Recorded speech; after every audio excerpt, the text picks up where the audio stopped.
So about 15, 16 years ago, I was around a mate's house and he had a big old Quality Street tin of heirloom seeds that he was saving for end of world.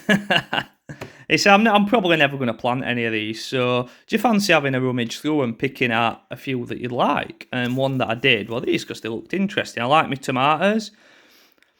Tomato, purple Russian, from Russia we love. They call them purple Ukrainians now, after everything that's gone off over there. But yeah, I picked these out, I grew them. To be honest, they're not really a tomato for me. I usually stick to my Galena, Latte, and Russian Dwarf. They're a good variety. But yeah, these, they never really grew too well for me. So this ended up at bottom of my seed box. And then last year, I found it.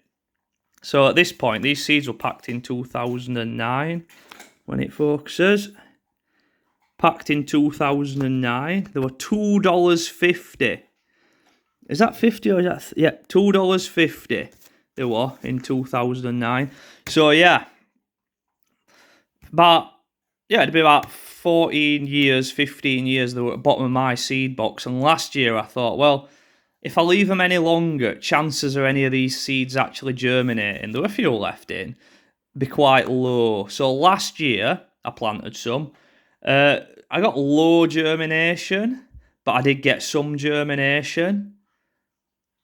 Probably should have filmed all this then, but didn't get round to it. But yeah, here we go. Here's some tomatoes.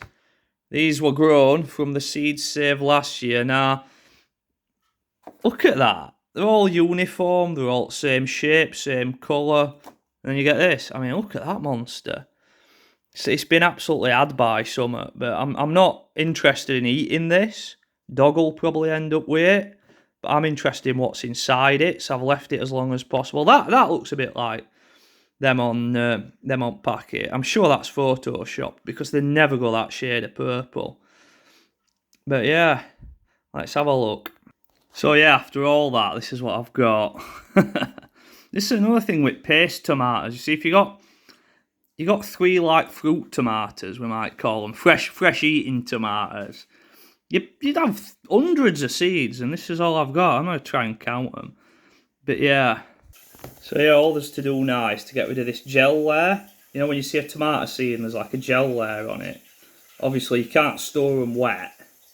So you put them in water, like a jam jar. Bit of kitchen roll or muslin over the top with an elastic band. And wait. That gel layer will disintegrate and float to the top. You'll get a scum. Might have mould. You can just scoop all that off and then you'll have nice seeds at the bottom. But yeah.